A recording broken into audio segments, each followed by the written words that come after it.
Hola, doctor Juan Carlos, doctora Adriana. ¿Ahora sí me ven? Sí, Sí, perfecto. señor. Lo estamos viendo y oyendo divinamente. Entonces le quiero dar la bienvenida a esta plataforma virtual de UNOVOC. Estamos muy ilusionados con esta conferencia. En este momento ya tenemos casi 60 personas acompañándonos.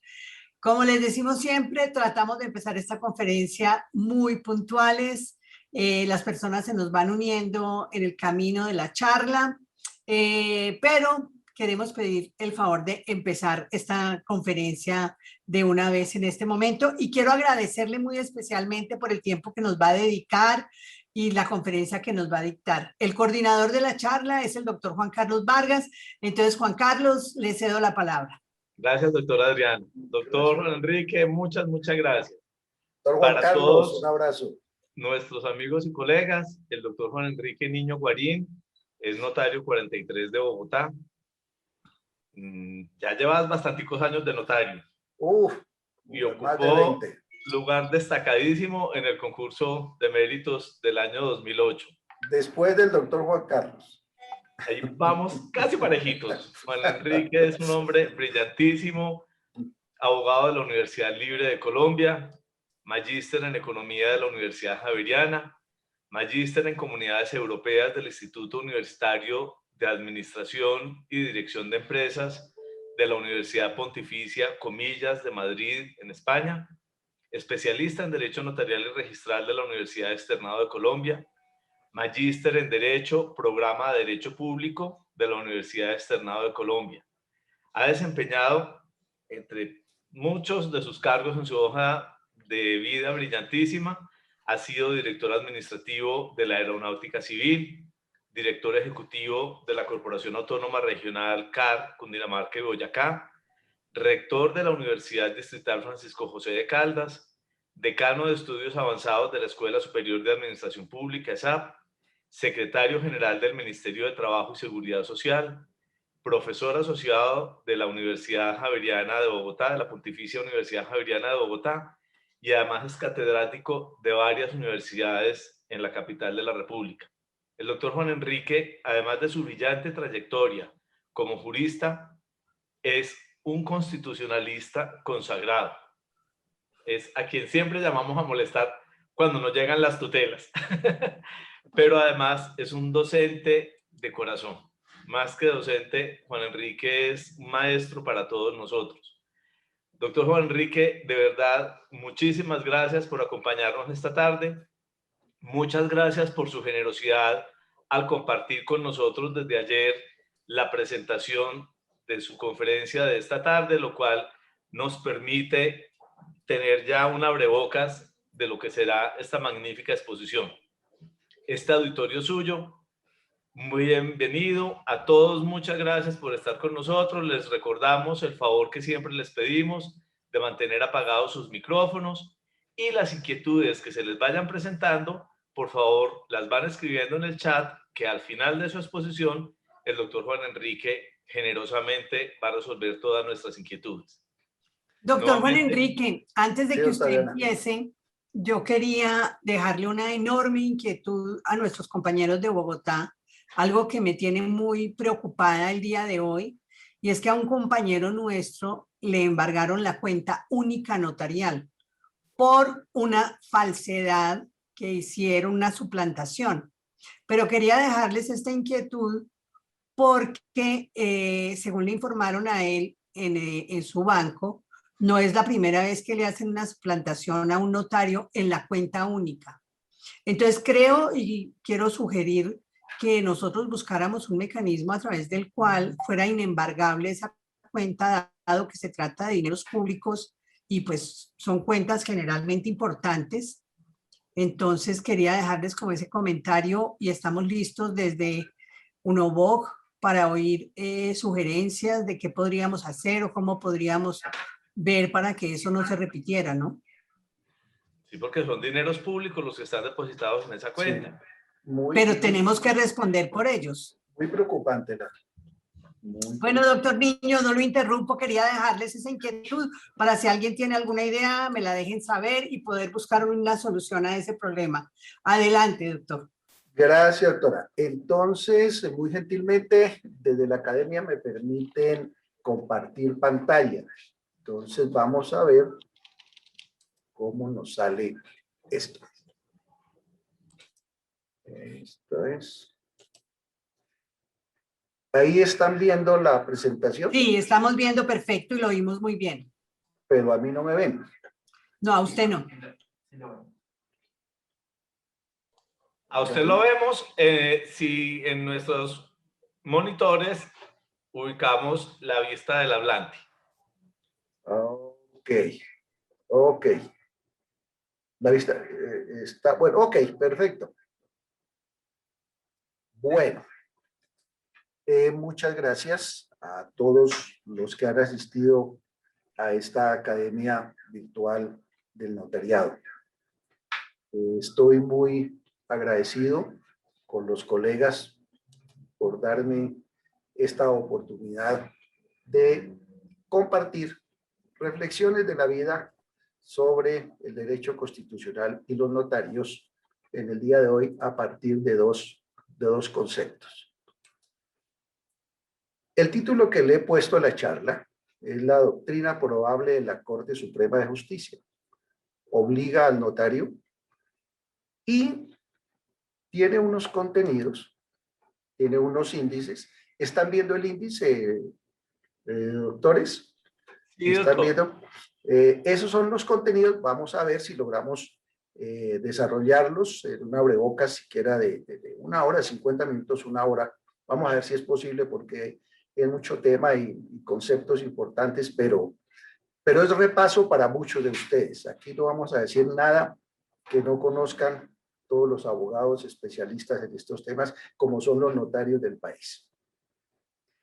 Entonces, es el tema realmente importante es este. Las fuentes del derecho, no solamente en Colombia, sino en cualquier país organizado, en el constitucionalismo moderno, son una fuente de poder muy importante, porque a partir de ahí, de las instituciones que generan el derecho, se está haciendo toda la configuración social, económica y política. Cuando hablamos de fuente del derecho, hablamos de poder, y hablamos de poder, de alguna manera, configurar una sociedad. El principal elemento en la historia, la principal fuente de poder es en el tradicionalismo de fuentes, es el derecho centrado en la ley. Colombia, sobre todo desde finales del siglo XIX, siempre tuvo como fuente central del derecho, como fuente creadora del derecho y de la interpretación del derecho y de la aplicación a casos concretos, la ley. Y la ley en sentido formal especialmente. También, por supuesto, y algunas veces en sentido material, sobre todo a partir de las facultades extraordinarias al Ejecutivo. Ese tradicionalismo de fuentes, el derecho centrado en la ley, tiene una explicación política tanto en la historia universal como en la historia nuestra. La explicación en la historia universal de la ley como el centro del derecho se encuentra en la Revolución Francesa. La ley como centro del derecho es el concepto cardinal de lo que llamamos el contractualismo liberal. Es Rousseau, es Montesquieu, fundamentalmente, en el sentido de que la ley como centro del derecho y el Congreso como institución más importante, en ese momento no Congreso, sino las asambleas legislativas, las asambleas constituyentes y inicialmente la Asamblea de los Estados Generales de la Revolución Francesa, se tenían como el poder más importante. Y para Montesquieu, sencillamente el juez lo que hacía era ponerle boca a la ley. De los tres poderes, del Ejecutivo, del Legislativo y del Judicial, el más débil en las fuentes tradicionales del derecho, el más débil es el judicial. El juez se limita a poner la ley, a subsumir el caso concreto en la ley y nada más. Habla por la ley. La otra fuente y el otro elemento importante en el tradicionalismo, perdón, vuelvo otra vez al tradicionalismo centrado en la ley, estoy exponiendo de memoria. En el tradicionalismo centrado en la ley, para Colombia es muy importante, desde el punto de vista político, el paso que se da de los Estados Unidos de Colombia de 1863 a la Constitución Unitaria de 1886. Ese paso político que de alguna manera configura el Estado, pasando de un Estado federal al Estado central, tiene un punto de quiebre en la batalla de la Humareda. Esto lo conocen nuestros colegas notarios, historiadores, más que cualquier persona. En esto un homenaje, un saludo al doctor Jaime Horta y al doctor Eduardo Durán. Esta batalla de la Humareda, quien lo creyera, en la conferencia de hoy va a ser un hilo conductor hasta las batallas de los notarios de estos días, también desde el punto por los intereses y por la organización nuestra. En la batalla de la Humareda se hace la República Unitaria. Ese es el concepto fundamental. Pero desde el punto de vista del derecho, es la Corte Suprema de Justicia la encargada de unificar de alguna manera la interpretación de la legislación que un Congreso Nacional Unitario había reemplazado de todos los congresos regionales y de todas las legislaciones que existían en los 9 estados de la Federación de la Constitución de 1863. Al poner a la Corte Suprema de Justicia en la cúspide del ordenamiento del Poder Judicial en la República Unitaria de 1886, aparecen dos conceptos que son fundamentales para entender esto de las fuentes del derecho: la doctrina legal y la doctrina probable. Desde la famosa, recuerdan nuestras primeras clases de derecho, todos, la ley 153 de 1887, recuerdan de esa época de la regeneración, la ley 169 de 1896, entre otras, y esas leyes que parecen tan lejanas en el tiempo, nos van a servir de hilo conductor para mirar cómo hoy todavía nos repican en nuestro quehacer como notarios. El concepto de doctrina legal y de doctrina probable está enmarcado en los primeros debates sobre precedente, el precedente constitucional y el derecho de los jueces. Esa discusión que le hemos dado desde la Constitución de 1991 no es una discusión nueva, es una discusión que empieza a darse desde finales del siglo XIX y que la recogemos hoy con un hilo conductor en el caso de la unión marital como doctrina probable, para traer un solo caso que nos permita entender el concepto. Entonces, la doctrina legal en la legislación de finales del siglo XIX significaba inicialmente que dos decisiones de la Corte Suprema de Justicia como Tribunal de Casación sobre un mismo punto de derecho era doctrina obligatoria, aplicable, casi que calcaba el precedente del derecho anglosajón. Por eso el nombre de doctrina legal, esa es una ley que se da inicialmente en 1890. Ahora buscamos el número de la ley. Pero lo importante aquí es que el precedente obligatorio que tanto nos escandalizó cuando viene la Constitución de 1991, existió inicialmente en la reorganización jurídica de 1886. Y esa doctrina legal, después de 2 decisiones que se exigían, se empieza a exigir 3 decisiones de la Corte Suprema. Pero la clave del concepto es que esas 3 decisiones, decía la ley, tenían que redactarse de tal manera que la misma Corte Suprema de Justicia las tomara como si fuera una ley expedida por el Congreso. Es decir, en la forma y en el fondo, todos los jueces inferiores a la Corte Suprema de Justicia, en el ordenamiento de 1886 desde la Constitución y el desarrollo legal que tenían, esa doctrina legal era obligatoria. Y fue la misma Corte Suprema de Justicia la que no permite que se siga concibiendo de esa manera por una razón. Se sentían legisladores y eran legisladores. Y la pregunta era, bueno, ¿y si después de tener las 3 decisiones y hacerlas de manera precisa y redactadas como se redactaría una ley formal en el Congreso de la República, consideramos que debemos cambiarla, ¿la puede cambiar la Corte o tiene que cambiarle el Congreso?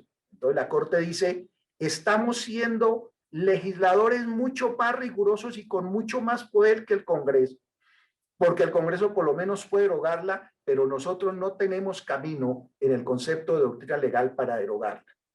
Esa situación hace que cambie y aparezca el otro concepto que es el que nos trae esta noche aquí como conductor a buscar la vigencia actual desde la época de la regeneración a la época del siglo XXI. El concepto de doctrina probable que más adelante lo vamos a explicar. Y aparece la otra, entonces tenemos fuentes del derecho, aquí la ley, aquí en la doctrina legal, pues la Corte Suprema de Justicia, pero renuncia a ser fuente y se convierte en doctrina probable y aparece el concepto de jurisprudencia auxiliar prácticamente en una importancia de segunda categoría en la aplicación a casos concretos. Pero aquí aparece la Corte Constitucional y aparece la doctrina del precedente constitucional con la que se inaugura toda la vigencia de 1991 y con la que se inaugura la Corte Constitucional de ya va a ser 30 años que estamos en esta nueva fuente de doctrina. Entonces, en las fuentes de doctrina tradicional, la ley. En las fuentes de doctrina auxiliar, la Corte Suprema de Justicia. En la fuente doctrina del precedente constitucional, como la garantía de interpretación constitucional por parte de la Corte Constitucional a través de sus sentencias, que nos lleva a una pregunta muy importante. Todas las fuentes del derecho, es decir, la ley, la doctrina probable de la Corte Suprema de Justicia y de la Corte Constitucional, ¿son de igual categoría? Vamos a ver a lo largo de estos minutos a ver si logramos aclarar este punto.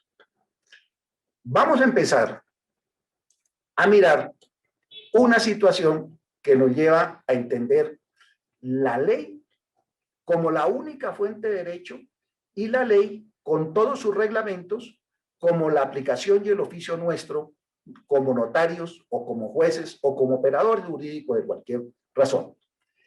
He tomado para explicar este concepto el concepto de la unión marital de hecho como estado civil.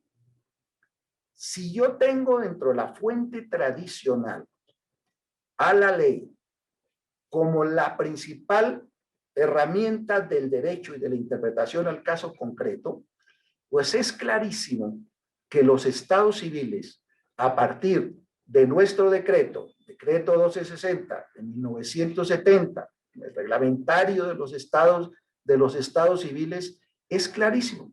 No se puede asignar un estado civil si no hay una ley entiéndase, en el ejercicio de lo que llama la cláusula de reserva legal del artículo 150 en el ejercicio de las facultades legislativas del Congreso de la República. Luego, no hay ni riesgo de que haya un Estado civil, que no haya una ley, si, volviendo atrás, tenemos como fuente tradicional, si tenemos esta, el Congreso. Entonces, si nos preguntan, ¿puede la unión marital tener la naturaleza de Estado civil? La respuesta en el tradicionalismo de fuentes es no. ¿Por qué? Porque la ley está siendo clara y está siendo precisa. Y si la ley es clara, ¿para qué interpretar su espíritu? Recuerdan las primeras clases de derecho de hace tantos años ya. Entonces, ahí no habría problema. Pero vamos a ver cómo evoluciona nuestro derecho. Y entonces, la Corte Suprema de Justicia, tomando la concepción de las fuentes tradicionales y de la ley, empieza a analizar, sobre todo a partir de la Ley 54 del 90, la de la unión marital de hecho, y dice, no, definitivamente, la unión marital de hecho, dice ahí como lo pueden leer ustedes, dice, puede tener todos los vínculos naturales, pueden conformar una familia, pero no hay Estado civil porque no hay ley. Y sigue y continúa diciendo en distintas sentencias de casación, el ejercicio de casación, donde dice, la unión marital reconoce derechos, perfecto, pero no hay una norma que la permita asimilar a un Estado civil. Sigue interpretándola con las fuentes tradicionales. Y luego dice, los compañeros permanentes tienen derechos y por vía jurisprudencial se los han dado y siguen vigentes, pero la unión marital no tiene naturaleza de Estado civil. Y hasta ahí no hay problema porque eso es clarísimo. Los métodos tradicionales de interpretación jurídica, ya sea el gramatical, el teleológico, el histórico, el sistemático, que los conocemos muy bien, y dentro del derecho tradicional legal, pues esto no es ningún problema. Sin embargo, aparecen cambios, dice la Corte Suprema. Esto fue, pongámosle cuidado, la Ley 54 del 90 y hasta el 2008, digamos, casi 18 años, no se le reconoce Estado civil y no se le reconocía. Pero como todo el derecho de familia está tan constitucionalizado, si no de otra manera, ¿cómo estamos casando, por ejemplo, a personas del mismo sexo, en matrimonio? Eso está tan constitucionalizado que en este ejemplo, en este hilo conductor, pues también la Corte Suprema cambia su jurisprudencia, cambia su doctrina probable. Inicialmente no fue doctrina probable porque tiene que ser decisiones múltiples. Va cambiando su jurisprudencia y entonces dice, en el 2008, con un auto del magistrado Arrula Paucar, empieza a abrir el camino y con una sentencia muy importante del 2009 del magistrado Namén Vargas, que es hito en estos, acaba de abrir el camino y cambia la jurisprudencia. Y dice, la unión marital de hecho sí origina un nuevo Estado civil. Pero entonces la misma Corte advierte, dice, ojo, no estoy cambiando de fuente del derecho. Yo no me estoy saliendo de la necesidad que tiene el Estado civil de tener una ley que así lo asigne. Dice, pero ¿cuál es la ley? La ley formal no existe. Dice, sí, pero quiero que interpreten, sobre todo, dice la Corte, la doctrina, en ese momento la doctrina probable de la Corte que conforma, dice, quiero que interpreten de la siguiente manera. Hay cambios normativos, y especialmente, los tengo por aquí, yo creo que por traerlos únicamente a enunciarlos, la ley 1060 del 2006 empieza a equiparar en algunos aspectos el matrimonio y la unión marital de hecho. Dice, es legal, no es la jurisprudencia, es la ley. Dice, hay las leyes de conciliación, la ley 640 del 2001, sobre todo la ley 979 del 2005, recuerden, todas estas son leyes familiares para nosotros. Dice la Corte, hay unos cambios normativos Y son cambios normativos legales, porque ya miraremos ahorita que hay cambios normativos jurisprudenciales.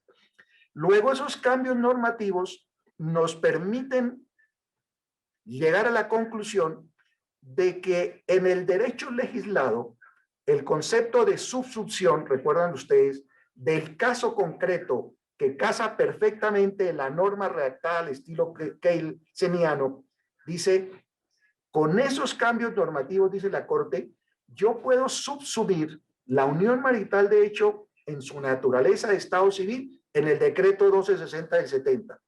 Y todavía no estoy poniéndola en tono de derechos fundamentales ni de jurisprudencia, ni siquiera de jurisprudencia constitucional, menos porque la Corte, si bien vigila los derechos, el control que hace la Corte es legal y no constitucional.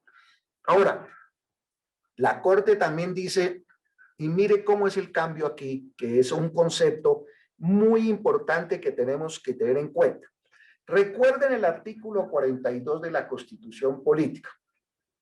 Aquí hay un concepto y es que un texto legal o un texto constitucional, esa regla del artículo 42 puede tener diferentes desarrollos normativos. ¿Qué significa esto? Diferentes desarrollos de significación en la aplicación a casos concretos.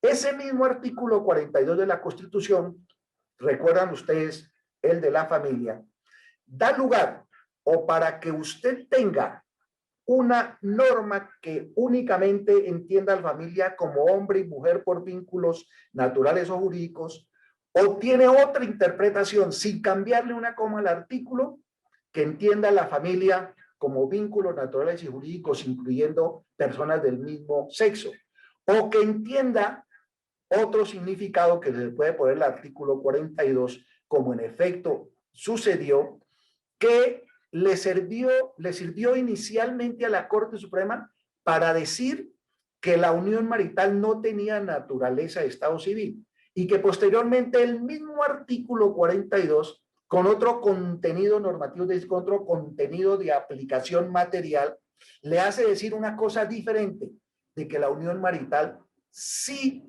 tiene naturaleza de estado civil.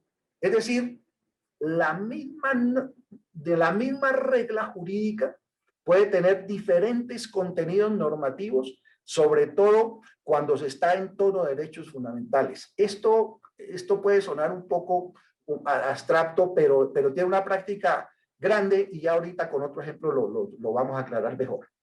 Entonces, con los cambios normativos, con la nueva interpretación del artículo 42 y sobre todo cuando se habla en el matrimonio como, perdón, cuando se habla que el matrimonio no es la única fuente ontológica, la fuente base de estado civil, sino que hay otra fuente ontológica, recordemos la ontología en la filosofía del ser de estado civil, dice, hay una fuente que es la unión marital de hecho como otra fuente de estado civil.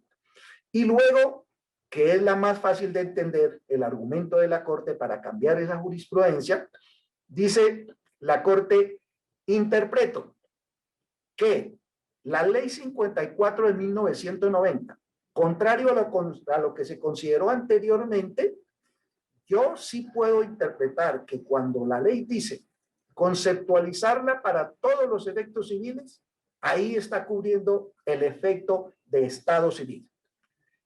Con esos argumentos, la Corte, vuelvo un poquito atrás, esos argumentos de ser o no ser estado civil están aquí. Vuelvo y lo muestro aquí, en el tradicionalismo de fuentes. Derecho centrado en la ley. Eso lo hubiera podido interpretar la Corte Suprema de Justicia con Constitución del 91 o con Constitución del 86. No ha echado mano de ningún principio de ponderación ni de ninguno de los principios de interpretación jurisprudencial de la Constitución, sino que está en lo que llama en el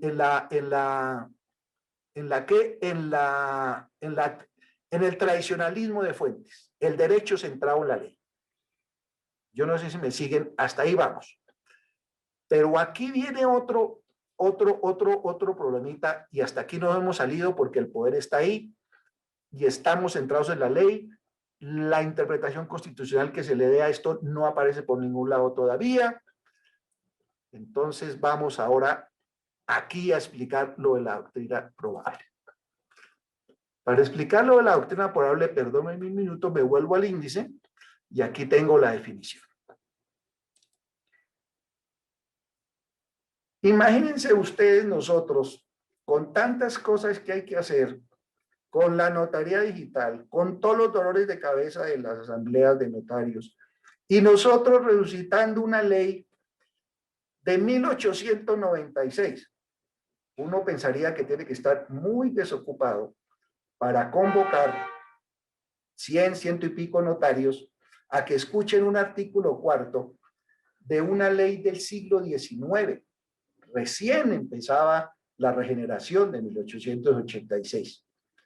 Pues ya verán cómo esa ley la podemos traer acá y tiene una aplicación fundamental en estas cosas. Esa ley, como la pueden leer ahí, es clarísima. 3 decisiones, ustedes la ven, la están leyendo perfectamente, Tribunal de Casación, etcétera, pero tiene unas palabras con otros colores. Vuelvo al concepto anterior que les daba de cómo el artículo, el anterior era una regla constitucional, artículo 42 de la Constitución, con diferentes contenidos normativos, entiéndase, con diferentes interpretaciones a casos concretos. Aquí vuelve el mismo caso. Esa ley que usted, ese artículo cuarto, tan viejo artículo cuarto, esto parece como más bien para arqueólogos del derecho y no para notarios que estamos a punto de inaugurar nuestras notarías digitales y meternos en semejante berenjenal. Pero vemos que esta ley todavía nos va a tocar. Vamos por partes. Así como ustedes le están leyendo, esa ley puede tener 2 interpretaciones y a lo largo de toda la historia jurídica del país se dieron. En lo que ustedes ven en color azul, los jueces podrán aplicarla. Y cuando dice la Corte varíe, cuando le dan énfasis, como lo hizo la Corte Suprema de Justicia en su sala constitucional, recuerden que el control de constitucionalidad, estamos hablando de 1896, el control de constitucionalidad apenas se inaugura en 1910. Pues todo esto lo fueron interpretando cuando ustedes hacen énfasis en las palabras que están en azul, podrán y varíe, están dando un concepto con relación a la jurisprudencia. Si los jueces podrán o no aplicarla, si la Corte puede variarla en cualquier momento, eso quiere decir que la doctrina probable de la Corte Suprema de Justicia es apenas un auxiliar, no llega de ninguna manera a ser fuente importante del derecho. Y que esas 2 palabras, podrán y varíe, es lo que justifica que en la Constitución política se diga que los jueces están sometidos al imperio de la ley y que los principios de equidad y los principios y los jurisprudenciales y los principios del derecho apenas serán fuentes auxiliares. Entonces, cuando yo le doy un contenido normativo a este artículo con las palabras que están en azul, tengo un sistema jurídico libre de jurisprudencia. La jurisprudencia es absolutamente auxiliar. Y eso lo fue arrastrando, esa jurisprudencia auxiliar quedó incluso en la Constitución de 1991. Pero cuando yo interpreto, siguiendo a la Corte Constitucional en este caso ya, con las palabras que están en naranja, pregunto, ¿están viéndolas? ¿Sí están viéndolas? Todavía hablando. Las palabras que están en naranja, probable y erróneas, cuando la doctrina es probable y está la palabra juzgando erróneas, estoy dándole un contenido al mismo artículo cuarto desde el punto de vista jurisprudencial totalmente diferente de las palabras en azul. Cuando yo pongo doctrina probable y juzgo erróneas, estoy dándole a la doctrina probable la calificación de precedente constitucional por mandato de la Corte Constitucional cuando examinan la constitucionalidad de la Ley 169 de 1896 en el año 2001. Es una sentencia que es cardinal del año 2001, porque de no valer nada en la vigencia de la Constitución del 86, esta doctrina probable pasa a valer todo en la vigencia de la Constitución de 1991. Esto significa, entonces, que la misma ley, cuando la demandan para que se examine la constitucionalidad de una ley que identifica la regeneración y la Constitución del 86, para ver si eso no vigente bajo la Constitución del 91, la Corte, en lugar de sacarla del ordenamiento, de declararla inconstitucional, le da más fuerza. Por esa razón es que esa ley que parecía de arqueología jurídica tiene una inmensa vigencia entre nosotros como doctrina probable y que la hace obligatoria dentro de la obligatoriedad relativa que vamos a ver de los precedentes más adelante. Este es un ejemplo de cómo se analizan de alguna manera las normas, no solamente las normas constitucionales, las normas legales, y cómo identificamos que los contenidos normativos de una misma regla jurídica pueden ser distintos. Esa es la doctrina probable que espero que haya quedado de alguna manera clara. Pero entonces, ¿cómo es que llegamos a esto de la doctrina probable? Volvemos aquí al índice. ¿Cómo es esto de la fuerza normativa de la doctrina probable? ¿Eso de dónde sale? ¿De qué manera esta fuerza normativa de la doctrina probable aparece después de ser una norma totalmente olvidada por más de un siglo, aparece con plena vigencia en la actualidad? Esto, volviendo aquí a las fuentes del derecho, porque se logra una conexión muy importante entre estas tres fuentes, entre las tres. La doctrina probable la resucita la Corte Constitucional y la doctrina probable se hace en la medida en que se interpreta con los métodos tradicionales del derecho legislado. La fuerza normativa de la doctrina probable aparece a raíz de una demanda de constitucionalidad que se hace en el año 2001, diciéndole lo que ya les acabo de contar, preguntándole a la Corte, oye, esa doctrina probable que está ahí, eso es una absoluta contradicción con el precedente constitucional, con lo que ustedes hacen de ir mirando el precedente constitucional. Y la Corte dice, no señor, no es cierto, porque esa doctrina probable, esas tres decisiones de la Corte, tienen la autoridad que la Corte Constitucional les da. Y si les da la Corte Constitucional la autoridad es porque la Constitución se la da. Porque la Constitución del 91 acoge esa ley 169 del siglo XIX y le dice, esa ley es perfectamente válida bajo la vigencia de la Constitución del 91 por las siguientes razones. Y ahí están. Dice, ojo, la Corte, la Constitución política le da a la Corte Suprema de Justicia la posibilidad, es el órgano encargado de unificar jurisprudencia en la jurisdicción ordinaria. Eso es clarísimo, es un mandato constitucional. Y entonces además dice, y ojo, señores, que ahora sí estamos en tono de derechos fundamentales. No había una Carta de Derechos Fundamentales en el 86, ahora hay una Carta de Derechos Fundamentales en el 91, y entonces los jueces no se les debe olvidar que si hay unos casos que la Corte Suprema de Justicia en doctrina probable, es decir, en 3 decisiones, los ha tenido, pues van a tener que aplicar el principio de la igualdad frente a la ley. A casos iguales, tiene que darme soluciones iguales. Aplíqueme la analogía, por favor, porque ese es un principio que no existía en el 86 y existe en el 91 y a la cual esta ley puede estar pegada. Y la otra, por favor, no se le olvide que en ese principio de igualdad también está no solo la igualdad frente a la ley, sino la igualdad de trato por parte de las autoridades a los ciudadanos. Dice, y en el mismo tono de derechos fundamentales, dice la Corte, acojo la doctrina probable porque ahí está encarado el principio de buena fe.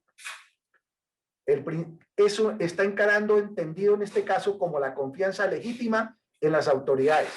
¿Esto qué quiere decir? Si en el ejemplo de la unión marital de hecho, si no solamente es el auto del 2008, sino una sentencia hito del 2009, y luego repiten sentencias en el 2010 y el 2016 la Corte Suprema de Justicia, diciendo que la unión marital es estado civil, entonces, por favor, los ciudadanos, y sobre todo lo que diría Habermas, los auditorios calificados como nosotros, entendemos que esa es la línea a seguir, que confiamos en la Corte Suprema, que confiamos en las autoridades y que definitivamente es un estado civil. Y entonces dice, y además, dice la Corte, es que la Corte Suprema de Justicia, dice la Corte Constitucional, la Corte Suprema de Justicia tiene un papel, tiene un carácter decantador de toda la problemática social, de todas las transformaciones que han sucedido en la familia desde el concordato del siglo XIX hasta la última jurisprudencia de sentencia unificada que le da vida jurídica al matrimonio entre personas del mismo sexo. Entonces, como todo eso es lo que tienen que hacer las cortes, dice la Corte Suprema de Justicia está haciendo eso, aplicación material de una norma, una disposición, luego le doy todo la fuerza normativa de precedente a la doctrina probable de la Corte Suprema de Justicia. Y continúa. Dice, y lo más importante de esta sentencia de verdad que es bien interesante, porque ahí nos hace un resumen de lo que son las fuentes del derecho del precedente y de la relación entre las cortes en las decisiones y en los controles de las normas, tanto desde el punto de vista legal como constitucional. Por eso traigo esta cuestión entre comillas y la voy a leer.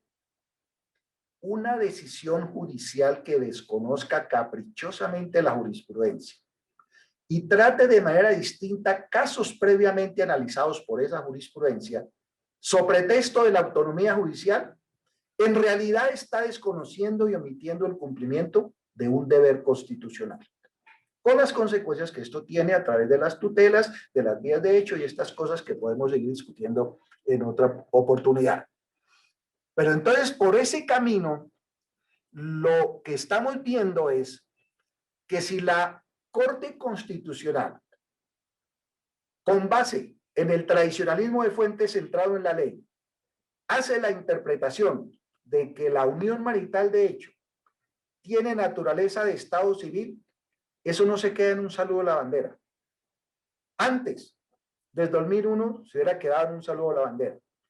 Pero después del 2001, cuando la Corte Constitucional le da a la doctrina probable la calidad de precedente a través de esta sentencia, lo que está diciendo es que tenemos el deber constitucional de acatar esa definición que la Corte Suprema de Justicia ha hecho, en este caso de Estado Civil, que lo traigo como ejemplo, porque con la misma manera, en otros temas de familia, hay también doctrinas probables que se han convertido en precedentes por mandato de esta sentencia, que le dice doctrina probable, no es el auxiliar que duró durante más de un siglo.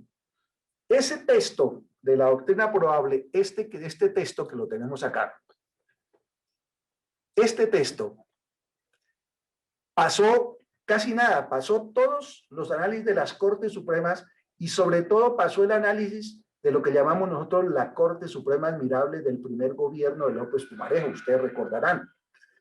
Eso volvió y lo cuadró en las palabras azules. Esa doctrina probable es auxiliar y muy auxiliar. De pronto, por la autoridad moral que en ese momento tenía la Corte Suprema de Justicia, los jueces la aplicaban y seguían a la Corte porque era una Corte supremamente legítima ante la opinión pública y ante los auditorios calificados en el lenguaje Habermas. Entonces, al poner esta sentencia de la Corte Constitucional a nivel de precedente de la doctrina probable, pues ¿qué nos queda? Que como conclusión ya podríamos decir, ni siquiera se discute. La unión marital, de hecho, tiene naturaleza de estado civil, origina un estado civil, el de compañeros permanentes. Eso prácticamente no discute y ya miraremos por qué. Y entonces, ¿qué pasa? Volvemos a las fuentes del derecho. Resulta que aquí en las fuentes del derecho, el poder lo tiene aquí, el Congreso. El Congreso.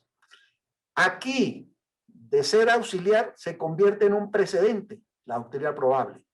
Entonces, la Corte Suprema de Justicia también es fuente del derecho, también crea derecho. Y crea derecho con los mismos obligatoriedad relativa que ahorita miraremos de los precedentes de la Corte Constitucional. Pero esta doctrina del presente, con la misma doctrina del presente de la Corte Constitucional, de tal manera que quien le da vida a las otras dos fuentes es esta, la doctrina del precedente constitucional, y podemos llegar a una conclusión, que las fuentes del derecho no son de igual categoría. En un Estado constitucional, en un Estado del contractualismo liberal, en un Estado liberal de la Revolución Francesa, la mayor categoría la tiene la ley. Pero en un Estado social de derecho, de constitucionalismo moderno siglo XXI, la mayor jerarquía la tiene el precedente constitucional. El precedente constitucional, de acuerdo con todo el desarrollo que ha hecho a través de su vida institucional, la Corte Constitucional. Pero volvamos. Y volvemos. Entonces sigue que la doctrina probable se convierte en fuente del derecho. Sin ser, era una fuente muy auxiliar. Dice, no señor, la Corte Suprema de Justicia tiene un gran poder como creadora de derecho. Y un derecho que no se hizo para estar escrito como duró escrito durante más de un siglo, sino para que se cumpla, pero no por mandato de la misma Corte Suprema de Justicia, sino de la Constitución interpretada por la Corte Constitucional. Entonces, la doctrina probable es fuente de derecho. La Corte Suprema de Justicia, lo leen ustedes, crea derecho, tiene parámetros de integración, de ponderación, tal. Y obviamente a partir de la realización de la justicia en casos concretos, pues crea derecho. Entonces, la sujeción individual al imperio de la ley, que esto es otro concepto que empezamos a mirar, no se reduce a la observación literal de un texto, sino al ordenamiento jurídico, que quiere decir la parte dogmática de la Constitución. Esto lo vamos a ver en una, si alcanzamos, que aquí empieza ahí el tiempo, no sé qué tiempo tenga, pero vamos mirando. Doctor Juan Carlos, ¿voy bien? ¿No voy descuadrado? ¿De tiempos? ¿Estoy bien? Vamos muy bien, son las 6:50. Bueno, voy a tomar unos minutos para decir esto. Esto del imperio de la ley, que lo volvemos a tomar más adelante, tiene una importancia fundamental. Y es la siguiente. Resulta que la Constitución de 1991 dice que los jueces y por mandato de sentencias de la misma Corte Constitucional, todas las autoridades, entre esas los notarios, se entiende que el imperio de la ley no es solamente el imperio de la ley en sentido formal o de legislador extraordinario y con todas las clases de ley que puso la Constitución de 91, sino que el imperio de la ley es, entiéndase y léase como imperio del ordenamiento jurídico. Y el ordenamiento jurídico está conformado por la parte dogmática de la Constitución, la Carta de Derechos. Pero la Carta de Derechos de la Constitución son los 100 artículos de la Constitución más los miles de sentencias de la Corte Constitucional. Desde 1993, la Corte Constitucional ha dicho que la Constitución no solamente es el texto de la misma, sino la interpretación que le da a través de sus sentencias la Corte Constitucional. Es decir, todo lo que es la dogmática de la Constitución a través de todas las sentencias que la misma Corte ha creado, sentencias de unificación, sentencias de tutela, las sentencias de constitucionalidad que ya existían, y sobre todo a partir de las líneas jurisprudenciales donde prácticamente se aclara esto. Esto tiene una anécdota histórica que no me aguanto contarla. ¿Por qué? ¿Por qué los alemanes están, de alguna manera, fueron los precursores del ordenamiento de los derechos fundamentales, de las teorías de los derechos fundamentales, de la filosofía de los derechos fundamentales, después de ser el país que tuvo un régimen que prácticamente desconoció cualquier signo de dignidad humana a partir del nazismo? La crueldad y la negación absoluta de la persona humana por parte del nazismo. Dice, ¿pero a qué viene este cuento? Me explico. Hitler llega al poder cumpliendo formalmente lo que preveía la Constitución de Weimar, o de Weimar, que llaman, de 1919, vigente hasta 1933, cuando llega el nazismo al poder, donde ya, detrás de eso estaba que ya se hablaba de tribunal constitucional, pero era todavía centrado en la ley. Hitler gana el poder y se hace un dictador cumpliendo una constitución. Era la parte formal. Gana las elecciones, conforme el gobierno, como lo dice la Constitución. Se hace dictar una ley habilitante, como lo dice la Constitución. Y ahí saca los decretos, que para nosotros serían decretos extraordinarios, lo que fuera, como lo dice la Constitución de Weimar. Cuando los alemanes dicen, tuvimos el régimen de aniquilamiento humano más fatídico de la historia, cumpliendo todas las formalidades de ley, todas las formalidades constitucionales. Por eso, cuando la Constitución de Bonn en el 48 inaugura todo lo que fueron la teoría de los derechos fundamentales, y luego 30 años después la Constitución española y luego nosotros, todo eso es porque el nazismo le enseñó a los juristas que pueden estar pegados a la ley haciendo las mayores atrocidades. Por esa razón, cuando se habla del imperio de la ley, dice la Corte Constitucional, tienen que mirar que es el imperio del ordenamiento jurídico, y el ordenamiento jurídico es el desarrollo de la parte dogmática de la Constitución, y la parte dogmática de la Constitución es la Carta de Derechos Fundamentales, y por esa línea de razonamiento es que dice la Corte Constitucional, cuando las jueces y las autoridades están bajo el imperio de la ley, léase bajo el imperio de la Constitución y la ley, y léase Constitución en las decisiones y las interpretaciones que la misma ha hecho la Corte Constitucional.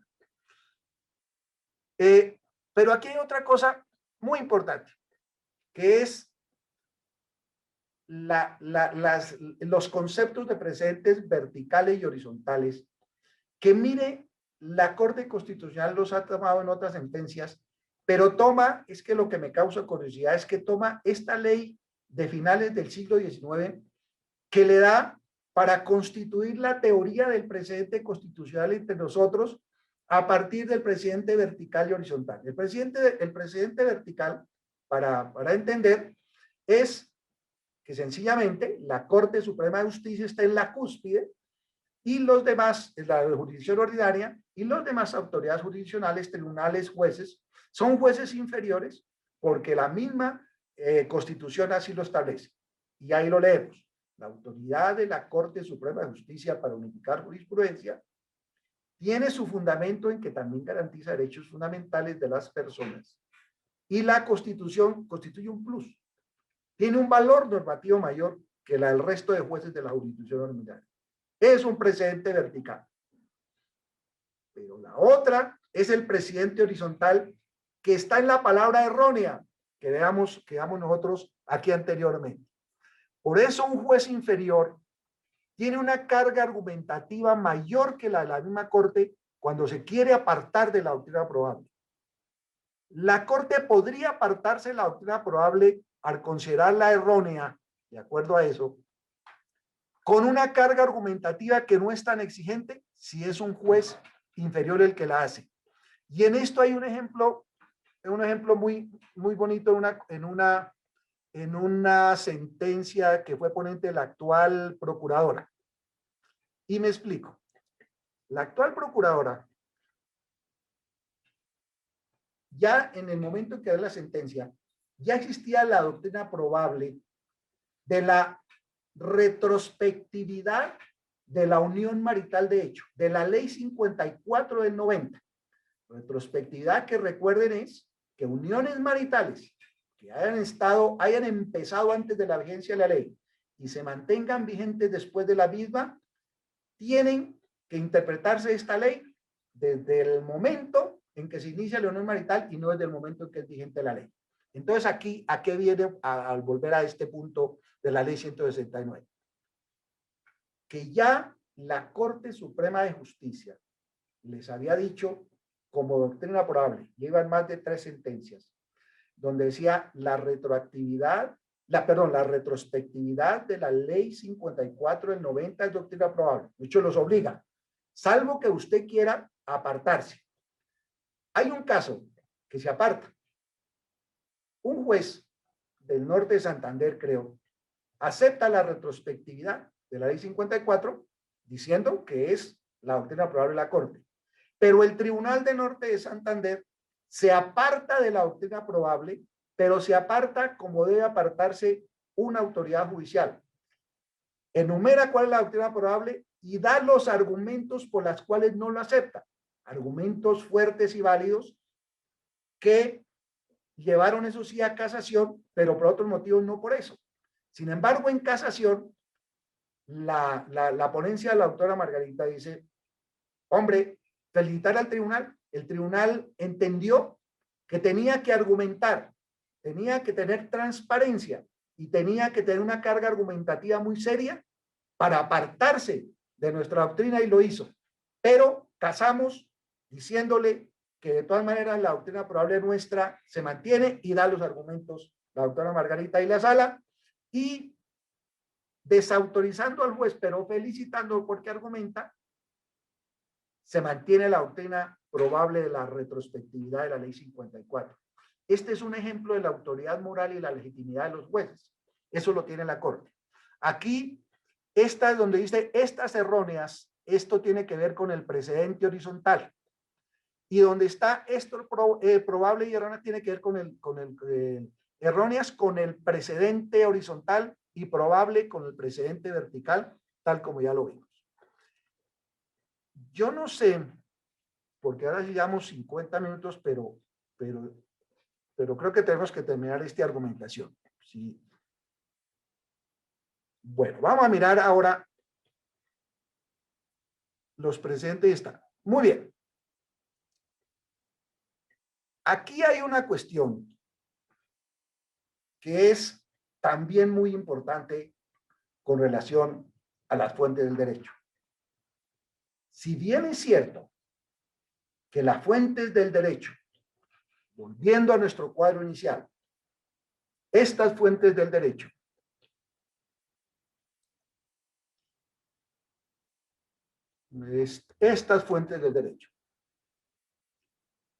si bien es cierto que durante más de un siglo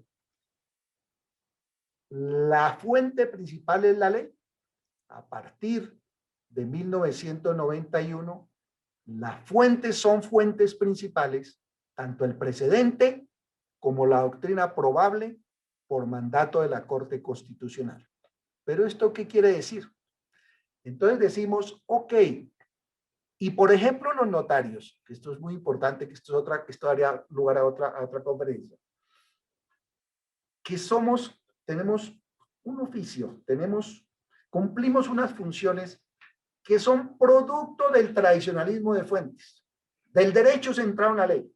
Nuestro estatuto es de 1970.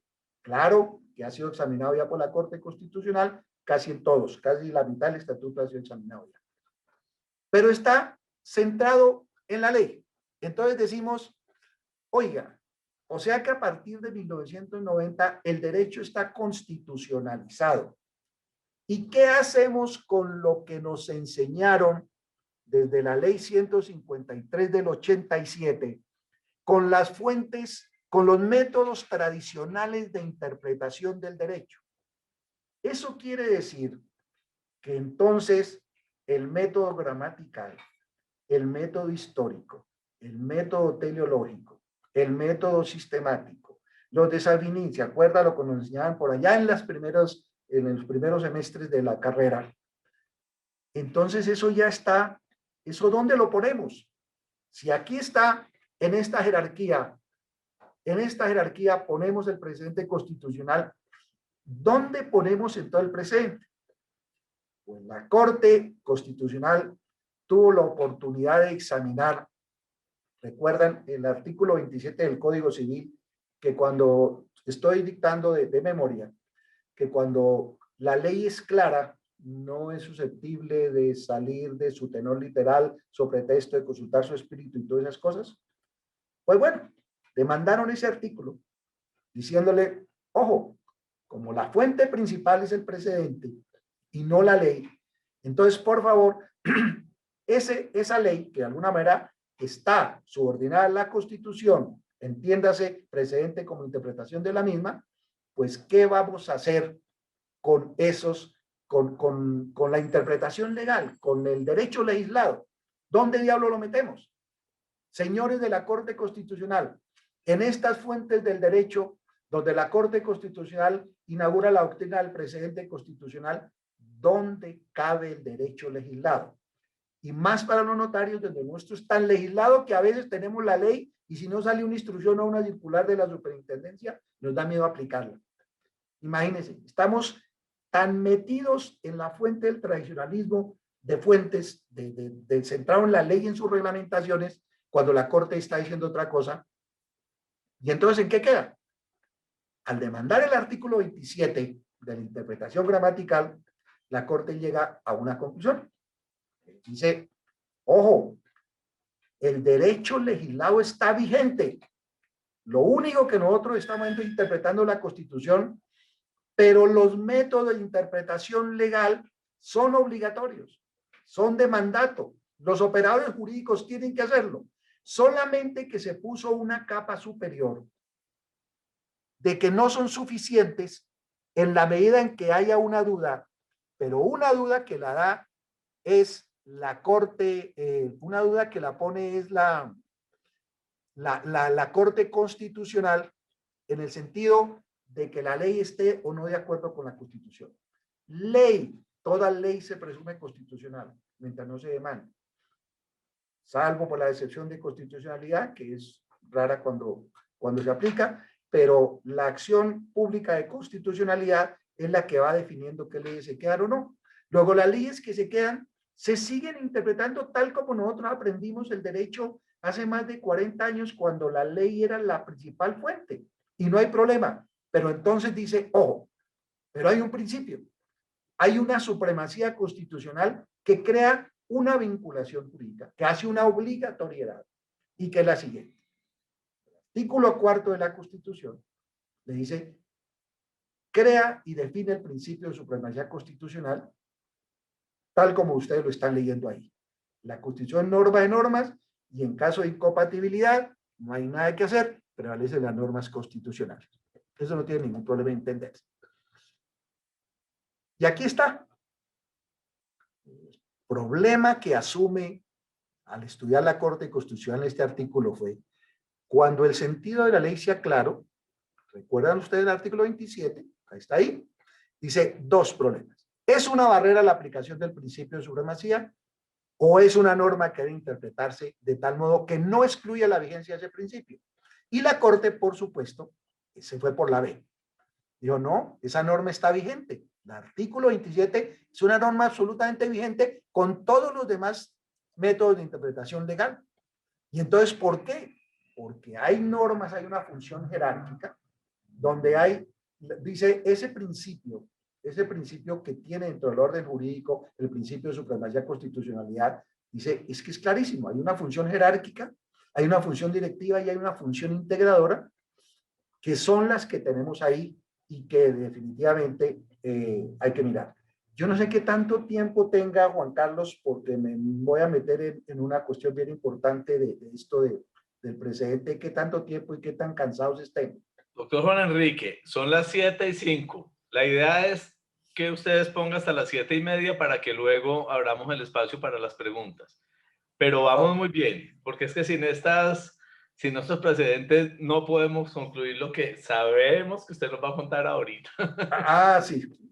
Ok, entonces seguimos. Volviendo a las fuentes y volviendo a cómo es este cambio que llevamos ya 30 años en el mismo, pero que nos correspondió, por ejemplo, a los viejos abogados que nos formamos con el tradicionalismo de fuentes, nos costó trabajo empezar a entender toda esta labor de la Corte Constitucional. Entonces dice, ese principio constitucional, entonces normas de orden jurídico, los que están ahí. Ahí hay una cosa, es que se tocan tantos temas. El bloque constitucional no es superior a la Constitución, está integrado a la Constitución. Y esa función jerárquica es un parámetro de validez formal en el sentido de todos los procedimientos que la misma Corte trae y las mismas normas han dado, pero también de validez material, es decir, de contenido, de aplicación de alguna manera, sobre cada caso concreto. Pero aquí hay una función directiva que es muy importante. Cuando a la Corte Constitucional, por allá, fue Kelsen. Otra anécdota. Ustedes no sabían que Kelsen, por culpa de un canciller, que era el canciller de López Michelsen, que era el doctor Luis López de Mesa, su paisano, doctor Juan Carlos, creo que era de algún pueblo de Antioquia, no me acuerdo ahorita dónde era el doctor López de Mesa, un sabio que tenía un pequeño defecto, era antisemita. Cuando ocupan, Austria es ocupada en 1938 por Hitler y no había llegado pues a las atrocidades todavía, pero venían en camino. Kelsen creo que fue a terminar Estados Unidos, no recuerdo dónde fue a terminar él, pero ¿sabían ustedes que una de las primeras opciones, no sé por qué razón, que él vio fue la Universidad Nacional de Colombia en Bogotá? Y el canciller de esa época, el doctor López de Mesa, no le quiso dar pasaporte de entrada. No autorizó la entrada de Kelsen y de otros juristas que venían y terminaron en otros países. Eso lo vi por ahí en alguna lectura, no me acuerdo cuándo, pero me causó un impacto. ¿A qué viene todo este cuento? Que Kelsen, contrario a lo que pensamos, que es el padre de todo el derecho, de la ley como algo muy importante y base del ordenamiento jurídico, la teoría pura. Saben que él también es el padre de los tribunales constitucionales. Él también plantea los tribunales constitucionales. Y de alguna manera, no sé si fue él o otro autor, estoy dictando la conferencia de algunos y traigo unos apuntes y no me sirvieron para nada, casi de memoria. Dice, ojo, con el papel de la Corte Constitucional, de los tribunales constitucionales. Los tribunales constitucionales son legisladores negativos, fundamentalmente. ¿Por qué? Porque la decisión del Tribunal Constitucional es sacar del ordenamiento jurídico una ley, no meterla. Pero hay un momento en que con el tiempo, eso no lo previó Kelsen, sino ya el tiempo del desarrollo, sobre todo en el derecho constitucional alemán, el español y el nuestro, del 91, aparecen las sentencias condicionadas o sentencias moduladas. Una sentencia condicionada, una sentencia modulada, es la manifestación expresa de que la Corte sí legisla. Ahí tiene un papel de legislador positivo, porque dice, no sale la norma del ordenamiento jurídico, pero el contenido normativo, es decir, la aplicación, la interpretación que se le debe dar es la siguiente, con esta condición: no sale de la norma el concepto de matrimonio entre hombre y mujeres, con la condición de que se tenga que la procreación no es esencial en el matrimonio y de que hombre y mujer se debe entender como ser humano que puede ser del mismo sexo. Mantengo la norma, pero la condiciono. Y así, cientos de normas. Esta cuestión sí es esa función directiva de las diferentes interpretaciones y cuáles son compatibles con la Constitución o no. Esas sentencias condicionadas, ese sí es el poder legislativo de la Corte Constitucional realmente. Y el otro, pues la función integradora, que todo esa complejidad de la Constitución desde el punto de vista de filosofía del derecho, de teoría jurídica, de fuentes, de conceptos como principios, valores, derechos, en alguna parte tienen que encontrarse. ¿Y dónde se encuentran? En las decisiones de la Corte Constitucional. El problema de ese encuentro es que esos principios que para los cuales que eran tan sagrados para nosotros como que la ignorancia de la ley no sirve de excusa. Si ley es ordenamiento jurídico y el ordenamiento jurídico son miles de sentencias de la Corte Constitucional, vaya a ver el superhombre que conozca todo el derecho en estas épocas. Eso es muy complicado, muy complicado. Hay principios que van poniéndolo a pensar que son difíciles de mantener. Esto es lo que acabo de decirles. Decirles, hombre, el valor negativo, los métodos tradicionales de interpretación jurídica, el gramatical, el teleológico, el histórico, el sistemático, son pertinentes, caben en el constitucionalismo contemporáneo, es nuestro deber, pero ojo, no se los olvide que no son suficientes. Son pertinentes si se ajustan, ahí dice ajustan, tengo un error, si se ajustan, oiga, y se me fue un error después de mirar esto 1000 veces, si se ajustan a las funciones del principio de supremacía constitucional. Es decir, son suficientes para interpretar y aplicar la ley siempre que no contradigan el principio de supremacía de constitucionalidad. Si hay dudas frente al principio de supremacía de constitucionalidad, así sea perfecta la lógica legislativa, no son principios suficientes. Los deja con estas condiciones. Le pone un manto arriba para que digamos que la Constitución está para tener en cuenta estas cosas.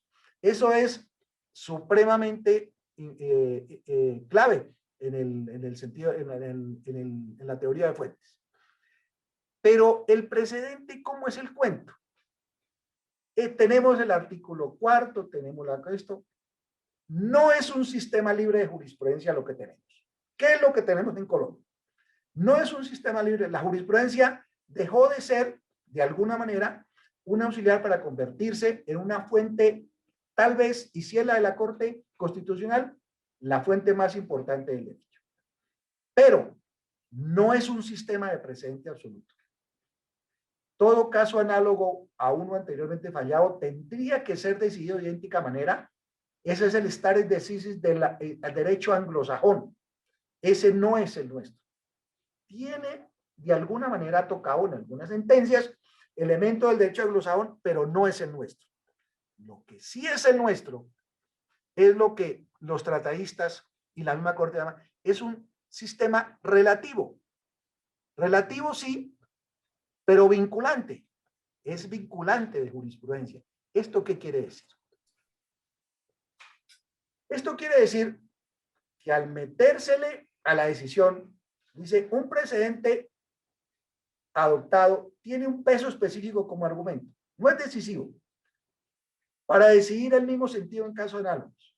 Incluso diría, a los operadores jurídicos les facilita la vida. Si la Corte ya va en esa dirección, usted tiene que ser muy buen abogado para cambiar de dirección. Y tiene una cosa, prima facie,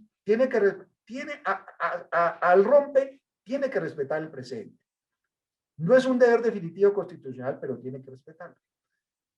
Pero el juez tiene una doble carga con el precedente relativo. ¿Qué es esa doble carga? Y esto es lo que le da peso a los jueces. La carga de transparencia. Exponga claramente cuál es el precedente que no va a cumplir. Usted no puede pasar de agache, señor juez, señor operador jurídico. Usted lo que tiene que decir es cuál es el precedente que no puede cumplir porque tiene una carga de argumentación mayor que la carga siguiente. Carga de argumentación. Debe demostrar que su posición jurídica es superior jurídica y moralmente de la que se está apartando. No puede haber, y eso es la obligatoriedad del presidente, es que no puede haber un cambio jurisprudencial discrecional porque al juez o porque al operador jurídico le gustó o no le gustó. Si nosotros tuviéramos una carga de argumentación dentro de la teoría de argumentación superior a la que tuvo la Corte Constitucional para establecer y darle fuerza jurídica al matrimonio entre personas del mismo sexo, podríamos nosotros negarnos a hacer los matrimonios porque una cosa es la carga de argumentación y otra es la objeción de conciencia. Pero ese no es el cuento de esta charla, pero es la obligación que tienen. Por lo tanto, los jueces están legitimados ante la sociedad y están legitimados ante los, repito esto por tercera vez en la conferencia de hoy, auditorios calificados. ¿Quiénes son los auditorios calificados? Auditorios calificados son los demás jueces, son las universidades, es la opinión pública que escribe y entiende y hace el seguimiento, somos los notarios. Nosotros somos un auditorio supercalificado desde el punto de vista jurídico, con nuestras acciones, con nuestros pronunciamientos, con nuestros comportamientos, podemos estar diciendo sí o no a una determinada línea jurídica, pero siempre y cuando tengamos la autoridad jurídica y moral para hacerlo. Por eso es tan grave lo del cartel de la toga, por ejemplo, o el escándalo en la Corte Constitucional. Eso es más grave que 100 frentes guerrilleros contra el sistema. Porque los jueces, cuando le dan un sistema relativo de jurisprudencia y le dicen, ustedes sencillamente piensen, argumenten, estudien y velen por nuestra sociedad, eso no hay amenaza que no pueda ser contrarrestada si los jueces cumplen con estas cosas.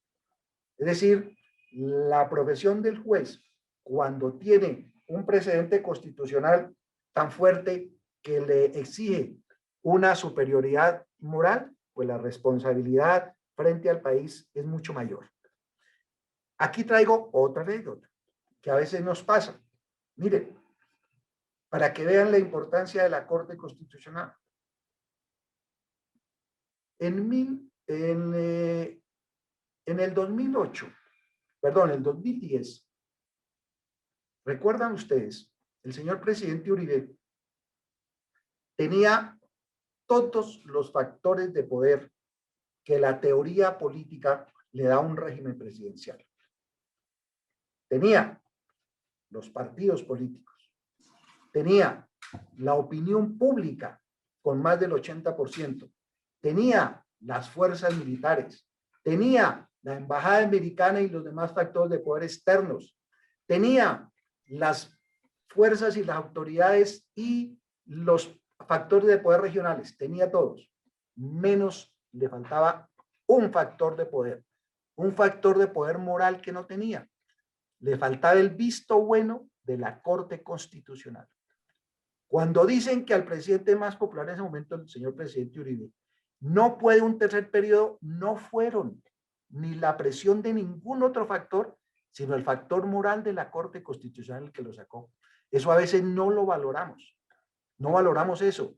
Es un juez de la República, el doctor Humberto Porto Sierra, que fue el ponente de la ley contra el referendo y con toda la autoridad moral que hizo, aceptarla. Eso implica que nosotros todavía tenemos entre nuestros jueces, con todos estos terribles escándalos que le hacen un daño pero infinito al país, pero terrible al país. Sin embargo, con esto, de alguna manera, se reivindican ante la historia y se reivindican ante nosotros mismos, sabiendo que todavía hay guardián en la heredad, porque si la sal se corrompe, Dios nos tenga de su mano. Esta es otra cuestión, que esto es muy importante mirar. ¿Cómo se hace el análisis de una sentencia? El análisis de una sentencia, lo que de verdad prima en una sentencia de precedente constitucional, son los principios y reglas que están ¿dónde? En la parte emotiva. Esto lo voy a pasar rápidamente porque no alcanzamos. En la parte emotiva, Y la parte emotiva tiene dos. Hay unos argumentos que son esenciales e imprescindibles para llegar a la decisión. Y hay otros argumentos que son dichos al paso para completar, que son los obiter dicta. Lo que obliga, y entonces aquí es el concepto de auxiliaridad de la jurisprudencia, lo que obliga y lo que hace obligaciones es el ratio decidendi, los argumentos necesarios que contienen unas subreglas, que esto da para otras conferencias, otras cosas de cómo construir las subreglas. Eso es lo que obliga, y no solamente la parte decisoria. Y aquí la Corte Constitucional creó también dos conceptos que dan también para otras conferencias, que son lo que llama la cosa juzgada implícita, que tiene que ver con la ratio decidendi, y la cosa juzgada explícita, que tiene que ver con la parte decisoria nomás. Y entonces el concepto de jurisprudencia auxiliar que tiene la Constitución del 91 lo constituyen únicamente los obiter dicta. Son criterios auxiliares de la actividad judicial, como ven en el apartado 3 de la diapositiva que están viendo.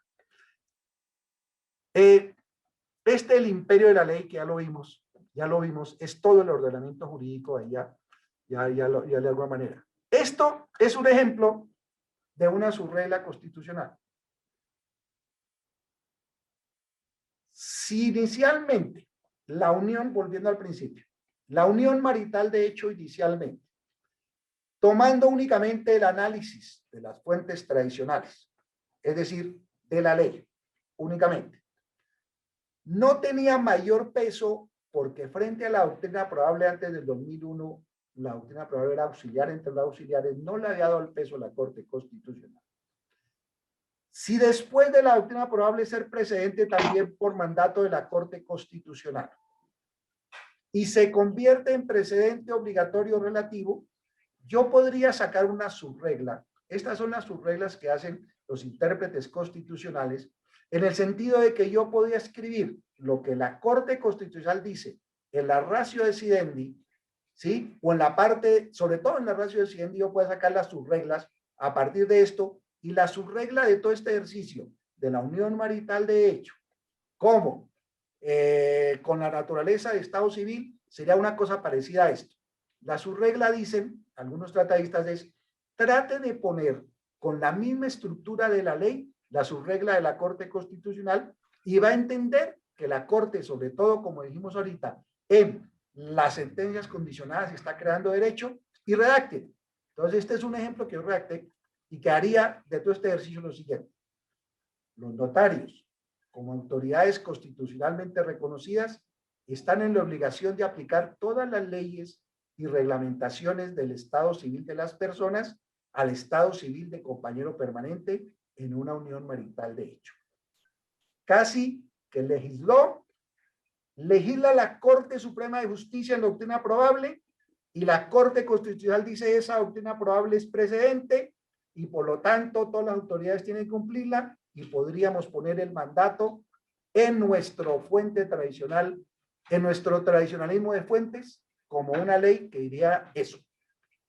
Ojalá toda esta cuestión, que es bien complicada de resumir en tan poco tiempo, en lugar no los haya confundido y hayamos hecho una mezcolanza, una de esas sopas que hacemos en mi tierra que a veces no se entiende, pero espero que de verdad no hayan perdido el tiempo escuchándome en este momento. Doctor Juan Carlos, por ahora, gracias. Doctor Juan Enrique, qué excelente charla. Muy, muy agradecidos. Yo creo que ha sido muy interesante y muy importante para todo el notariado. Doctor Juan Carlos. Gracias. Enrique. Queremos saber si hay algunas preguntas. Muchísimas gracias. ¿Vieron todos que no me equivoqué cuando lo anuncié como un gran maestro? Un gran maestro. Registrador de Soacha, nuestro gran amigo. Guillermo, está por ahí. La mano. Doctor Guillermo, por favor, encienda su micrófono. Mi compañero de hace 40 años en la universidad, Guillermo.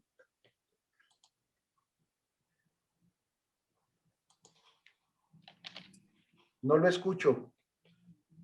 Encienda, Guillermo, el micrófono. Doctor Guillermo, ahora Ya, sí. ya, ahí está listo.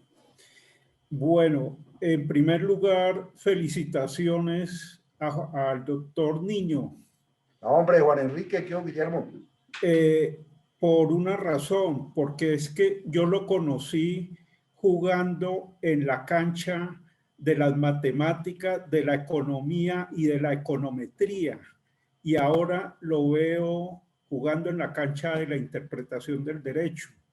Eso hace más valiosa esta conferencia tuya, doctor Juan Enrique. Gracias. A pesar, o sea, de tu exposición supremamente interesante de lo que es el nuevo ordenamiento jurídico para este país,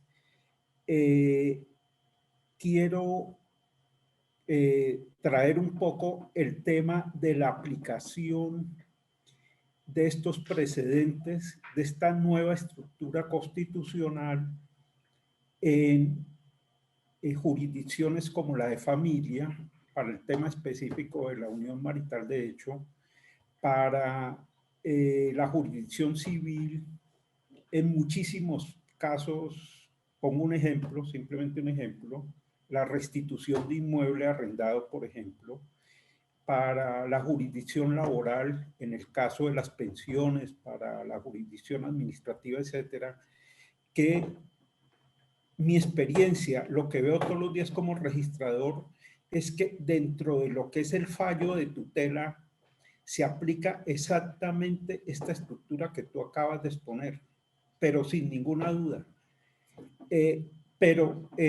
Consultemos un fallo de la sala civil de cualquier tribunal, a nivel civil, a nivel de familia, y para nada se toca la estructura constitucional. ¿Qué opina, doctor Niño?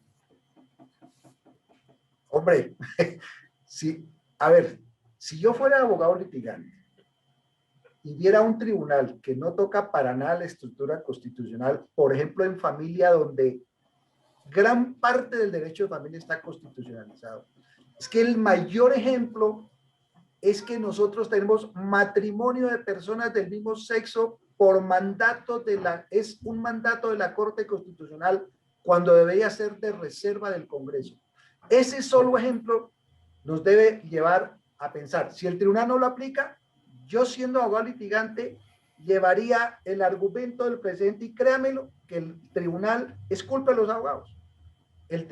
Hay muchos colegas que no han visto, no se han dado cuenta de la constitucionalización del derecho.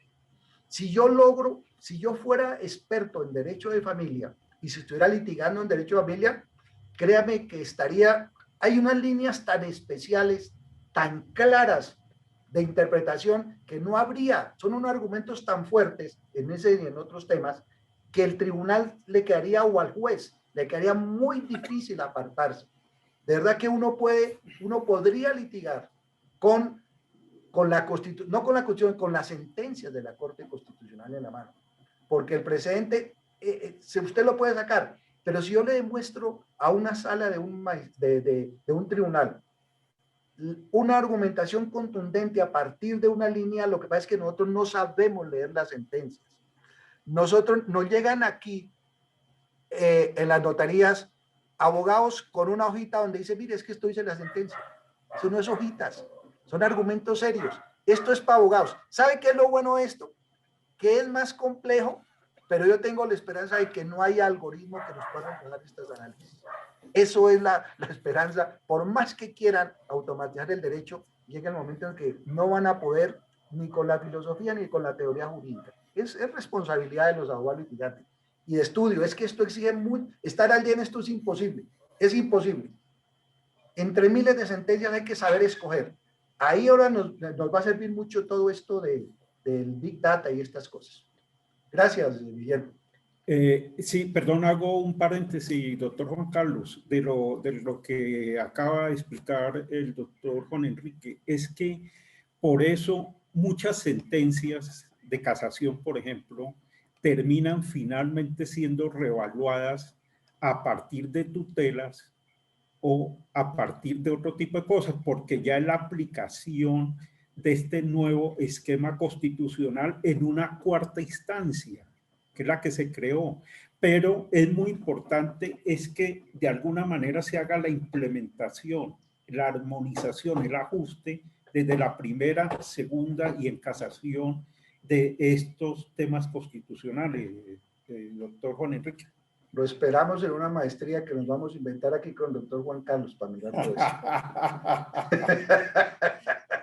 Doctor Juan Enrique, usted hoy en varias oportunidades utilizó una expresión de la que hemos hablado en oportunidades pasadas en privado y lo quiero comprometer delante de todos nuestros colegas a esa charla tan interesante que usted tiene montada que se llama la constitucionalización del derecho privado. Uy, no, espere, no, pero mire, no es montar, no. A ver, es que una vez me puse curioso a mirar una tesis de una persona, pero el derecho, yo no soy, claro, financiero, porque alguna vez fue economista, como Guillermo sabe. Entonces, el derecho financiero prácticamente constitucionalizarse, pero ¿esto qué pasó?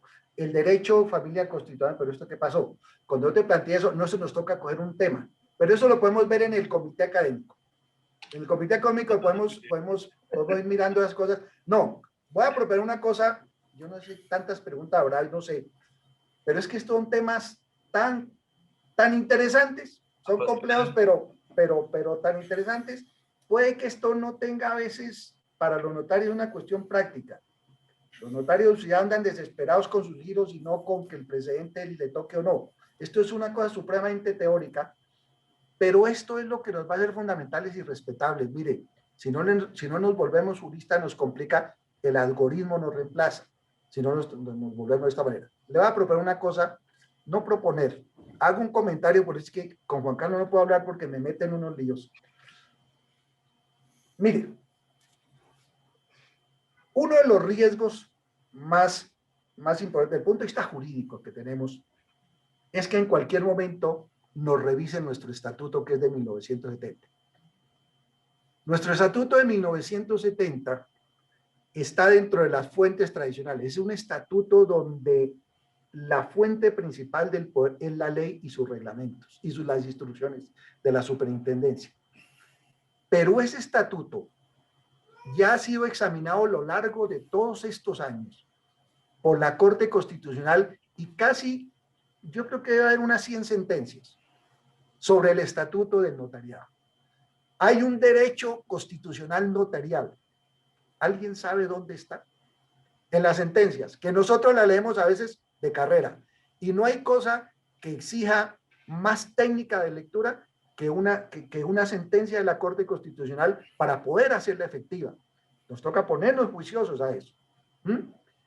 Si nosotros pudiéramos, Juan Carlos, lograr la revisión de esas 100 sentencias, hacer las líneas jurisprudenciales, hacer las subreglas que tienen que ver con nosotros, no sabe cuánto le podríamos aportar a nuestros colegas y al gremio. Yo intenté hacer un trabajo y quedé como en el 2008. Ahí me cansé y me puse a estudiar otra cosa. ¿Sí? Pero yo sé cómo se hacen esas cuestiones. Si son 100 sentencias, yo creo que me podría demorar un año con un par de asistentes. Pero eso veámoslo en el comité. Mire, hay un derecho constitucional notarial más que privado en general, la privatización, digamos, la constitucionalización del derecho notarial, que es en mucho de eso es que nos vamos a afirmar una vez lo que decía el doctor Martínez anoche, el Big Data se lo lleven, de pronto vamos a tener una doctrina constitucional que no se la van a poder llevar y que nosotros la vamos a poder justificar, sobre todo ustedes, los que les queda todavía una jornada de unos 10 años acá. Esa es una tarea que podemos hacer, podemos traerle en equipo. Hay muchas cosas. Lo que pasa es que tenemos que ponerle cuidado a eso, de hecho, volvernos abogados de verdad. De verdad, muchas gracias. Hay unas preguntitas que no quisiéramos dejar en el tintero. Sí. Nos dicen, aceptando que la unión marital de hecho crea estado civil, ¿dónde queda la permisibilidad para que pueda uno de los compañeros casarse con un tercero? ¿No estaría contrariando uno de los elementos del estado civil, es decir, aquel que indica que no se pueden tener dos estados civiles concomitantes. Exacto. Mire, yo no sé quién es esa pregunta, pero al estudiarlo, González. yo no sé, pero esa, mire, es la misma. Pero es que les cuento una anécdota. Pero bueno, voy a contestar la pregunta. Esa indivisibilidad del Estado civil, eso es lo que, es que siempre cuando el precedente, el que va creando derecho, se hace de tal complejidad que como a veces no se dice con la claridad con que lo dice una ley formal, puede quedar huecos. Y tiene razón. Mire, esa pregunta incluso la tengo anotada. Es que yo siempre preparo una conferencia y dicto otra. Yo no sé, tengo esa costumbre hace como 100 años. Por aquí tengo anotada esa duda. ¿Qué hacemos con la indivisibilidad? Sí, esa es una de las cuestiones que está. Sí, una tutela podría ordenar que se inscriba la unión marital y entonces la diferencia con el matrimonio. Pero podría hacerlo. Podría hacerlo. Ya hay sentencias, pues en el libro de varios de esas cosas. Pero quien hace esa pregunta, esa misma me la hago yo. ¿Qué hacemos con algunas de las calidades que tiene el Estado civil como la indivisibilidad? Y le cuento que hasta donde yo conozco la jurisprudencia de la Corte Suprema, eso, yo no tengo la respuesta, después de que exista. Pero es que les voy a contar una anécdota. Me saqué la cabeza y para no enunciarla, mirando a ver dónde estaba la doctrina probable de la unión marital y el Estado civil, llamé a mis colegas, llamé al doctor Gonzalo González, llamé al doctor Lovedis, llamé al doctor Fuerte, llamé, algunas cosas, me fueron ayudando, tal. Pero yo soy un tonto, porque me puse el sábado a mirar en qué andaba y me encontré un manual que llama Competencias Notariales, tomo 1, Personas y Familia, del doctor Leovedis Elías Martínez Durán, página 222. Me hubiera evitado, doctor Leovedis, como 8 días de dolores de cabeza buscando sentencias, porque las tiene enumeraditas en la 222 y 223. Hágame el favor. Y hay otro caso también que están trabajando en esto, que valga la pena. El doctor Gonzalo González de Pérez está trabajando una cosa que se llama Notaripedia, que ha dado unas muestras también, esas muestras las ha sacado en los chats académicos. Si ese es el plato de entrada, ¿cómo será el plato fuerte? Yo me comuniqué con él y dije, por favor, conclusión, nosotros tenemos de verdad gente muy buena en el gremio. Aquí nosotros podemos ir a academia con toda la autoridad ante la comunidad jurídica del país, con toda la autoridad la podemos hacer, Juan Carlos. Yo no sé, nos ha faltado, nos estamos distrayendo en cosas. Claro, es que hay cosas muy importantes cuando a usted le dicen que su oficio está peligrando, que la tecnología lo puede arrastrar, pues usted no tiene mucho tiempo para ponerse a reflexionar si la Corte Constitucional tiene 5 precedentes, unas cuantas líneas, porque mientras usted piensa eso se queda sin notaría. Eso lo entiendo, pero son cosas que pasan. Gracias, doctor. El doctor Nibardo, además de felicitarlo por esta magistral conferencia, le pregunta de qué manera en el campo notarial se podría exponer una argumentación que se aparte del precedente constitucional. Ese sí, ese. A través de constancias en la escritura pública. Eso sí que es otra cosa. Yo le he pensado, por aquí lo tengo. Doctor, créanmeles que lo voy a mandar para que la anterior pregunta y esta, en mis estudios, lo tengo con, créanmelo, yo creo que lo tengo por aquí. Es unas preguntas que tengo con rojo. Digo, bueno, porque es que hay una cosa, doctor Nibardo, y es la siguiente. La doctrina probable es para los jueces. Uno podría pensar, bueno, y los notarios no tenemos nada que ver ahí. Pero resulta que en la sentencia que examinó, la 830 del 2001, que examinó el alcance de la doctrina probable por parte de la Corte Constitucional, en la ratio decidente tiene una cosa muy importante, que es que la Constitución tiene la parte dogmática, pero tiene las autoridades perfectamente definidas. Y la Constitución ya nos definió como autoridades. Y dice, ojo, esto no es únicamente para los jueces, sino para todos los operadores jurídicos. Entonces, ¿qué pasa, doctor? ¿Qué pasa, doctor Fuertes? Mire, en esto yo me he puesto a pensar, ¿cómo podría y en qué casos podría decir, ante quién argumentaría Y yo yo no he tenido tutelas, pero le he ayudado a un par de compañeros notarios a contestar tutelas, y las argumentaciones las hemos descargado en la contestación de las tutelas, nos hemos ido con todo y han salido pues bien librados afortunadamente. Ahí argumentamos. Si en una escritura pública podamos argumentar, no sé, es que es de verdad que en estos temas no sé cómo hacerlo, pero si a mí me tuvieran en sede de tutela, yo me podía pensar incluso esta mañana con esa pregunta al doctor Fuertes, ¿qué tal en sede disciplinaria?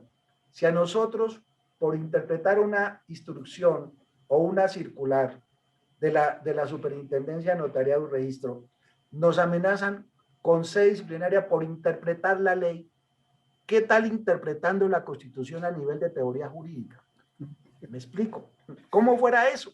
¿Cómo fuera eso? Mire, ¿qué ocurre si un juez de inferior categoría, el juez superior, un tribunal, le deroga, le modifica la sentencia que tiene, y fuera de eso es posible que lo reprenda por no argumentar bien y lo haga quedar mal?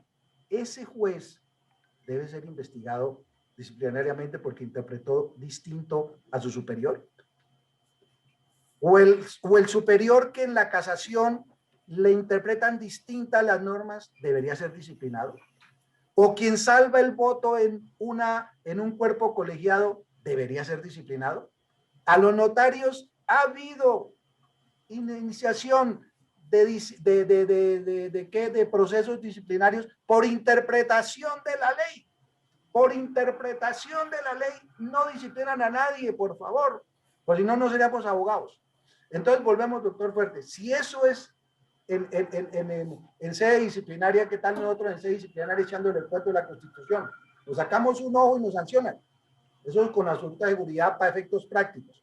Yo creo que en sede de tutela y cuando nos veamos abocados a dar explicaciones de algún hecho, ya sea en sede jurisdiccional, tanto ya llámese jurisdicción administrativa o llámese jurisdicción ordinaria, en una escritura, yo me pongo a dar un argumento constitucional y no me la registran.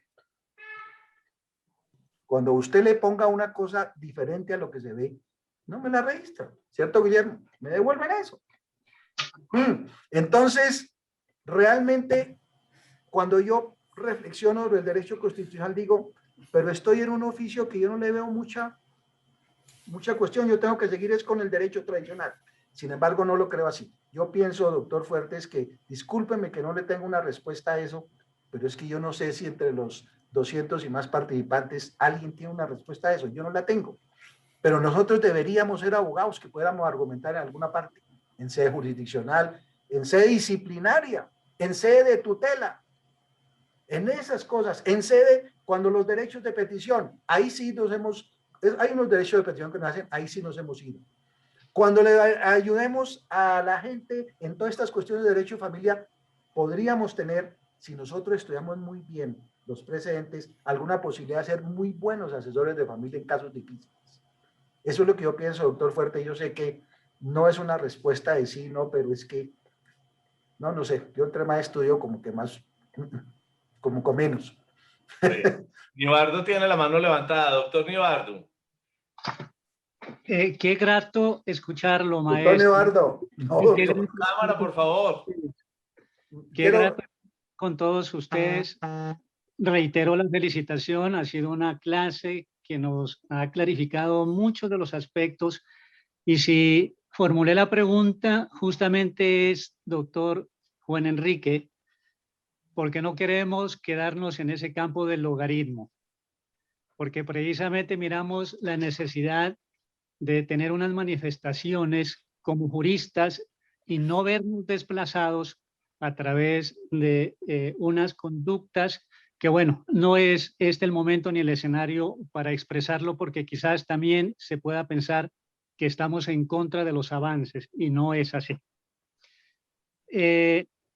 Sobre esto del Estado civil, ciertamente encontramos muchas orientaciones de parte de la Corte Constitucional, algunas de las cuales usted ya las ha expuesto. Quisiera, no sé si complementar o quizás dar un atisbo de respuesta a la inquietud formulada por una de las colegas y al que usted también hacía referencia respecto a la indivisibilidad del Estado civil. Por favor, doctor, por favor.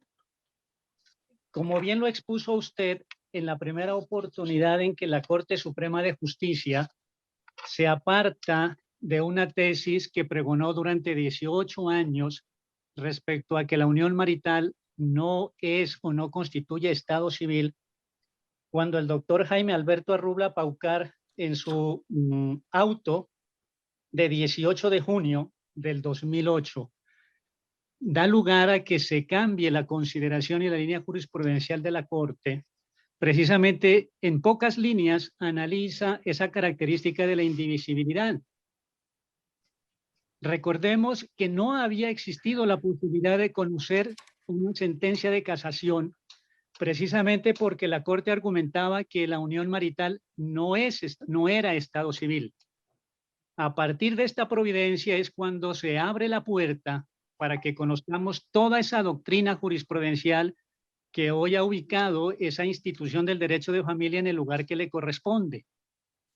Cuando el doctor Jaime Alberto hace la consideración, porque por supuesto él mismo se interroga, dice, bueno, alguien que esté casado, que tenga un vínculo matrimonial, puede tener una unión marital.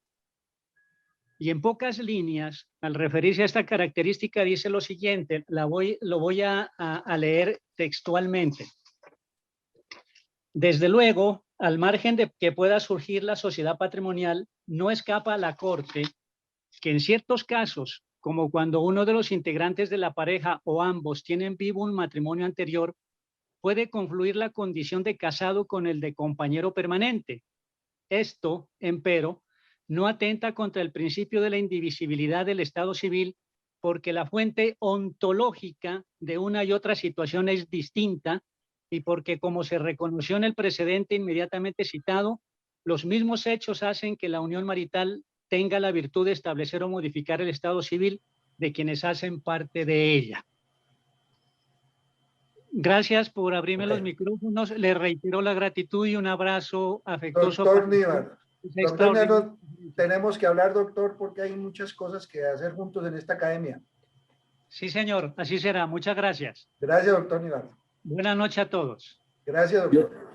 Yo me disculpo. Recuerda que la semana entrante te toca el turno. De una vez les anunciamos a todos. ¿A quién le toca? El próximo miércoles el doctor Nivardo Fuertes nos acompaña hablando sobre el régimen probatorio de las inscripciones de registro civil. Un tema bien interesante. Doctor Juan Carlos. Doctor Leo. Yo me disculpo porque los aparatos en que estoy haciendo la conferencia, un iPad y el teléfono, no he podido alzar la mano. Bueno, ya te doy la palabra, te la concedo. Gracias por acompañarnos, Leo. Y de verdad que me llena de satisfacción. Pero yo quería pedirle, no es una pregunta, es un favor. ¿Por qué no nos habla un poquito, un instante, acerca del valor del precedente de la sentencia de tutela, teniendo en cuenta que la decisión de tutela es interpartes, tiene efectos interpartes, mientras que la de unificación y la de constitucionalidad tienen efectos frente a todo el mundo?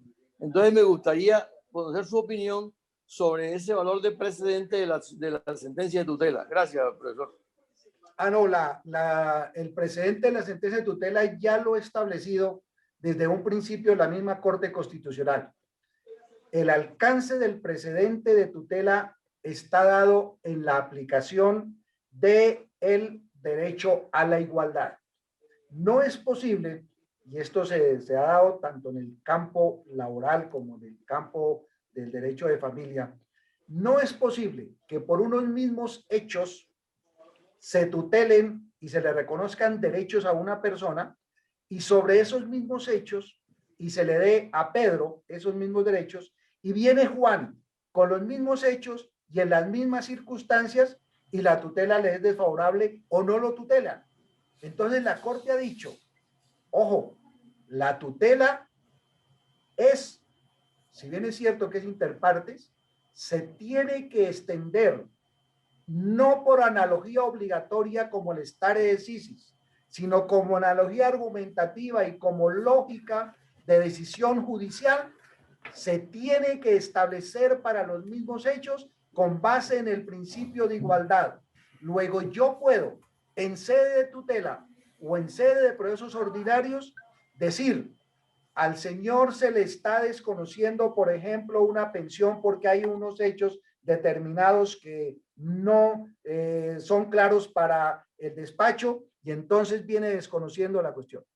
Y yo puedo llegar con una, ese es el señor Pedro, pero yo puedo llegar con la tutela del señor Juan y decirle al juez, son los mismos hechos, tienen la responsabilidad de así como le reconocieron el derecho a Juan, por favor, se lo reconozca a Pedro.